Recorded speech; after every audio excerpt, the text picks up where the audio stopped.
Kwa mabadiliko ni muhimu. Hata marafiki badilisha, hata njia badilisha. Usipitie njia ile ile kila siku, njia ile ile. Pita nyingine. Utaona shamba, utaona fursa nyingine. Bwana Yesu asifiwe sana. Hata soko usinunue soko lile lile, badilisha, nenda na kwa mwingine. Nenda na kwenye soko jingine, utapata mawazo mapya. Fanya kitu kile kile, miaka nenda rudi. Ni nira.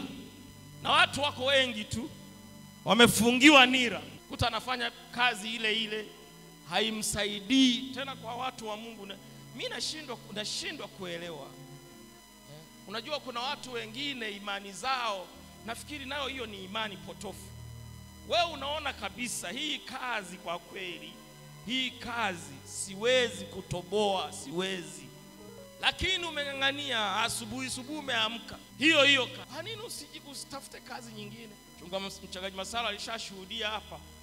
Alianza na kazi fulani huko ya shirika moja huko nisilitaje. Wao walikuwa wanafanyishwa kazi kuzibua mitaro. Halafu mwisho wa mwezi anapewa sijui 20,000 ambao haitoshi hata kulipa kodi ya nyumba. Sasa utatoka lini? Bwana Yesu asifiwe sana. Mtu mmoja nampenda kwenye Biblia, alikaa kwa mjomba wake. Yakobo alienda kwa mjomba wake, akawa anafanya kazi. Alafu mjomba wake akawa anambadilishia mshahara kila mara. Kwanza akambadilishia mpaka mke. Yeye amependa Recho, akapewa Raheli. Akamezea hiyo, akatumikia miaka mingine 7, miaka 18, akampata chaguo la moyo wake.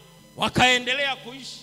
Lakini walipoendelea kuishi namna hii, yule mjomba akaanza kumbadilishia mshahara. Yaani mshahara ulikuwa unabadilishwa mara 10 kwa mwezi. Unabadilishwa mshahara. Leo amekwambia nitakupa 100,000. Unapoamka, nimeona 100,000 kwa sababu unapata chakula hapa na maji kwenye kisima changu, nitakupa 80. Hata 80 naona tulikuzidishia kwa sababu ng'ombe wamepungua, nitakupa 70.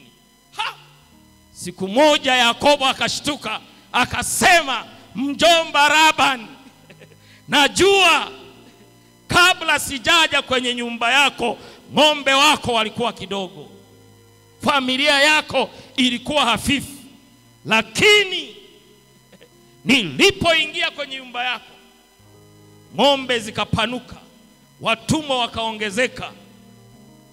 Mimi nitakaa kwako mpaka lini? Nitaweza lini kusimamia mambo ya nyumba yangu? Maana yake Yakobo alitaka mabadiliko. Bwana Yesu asifiwe sana.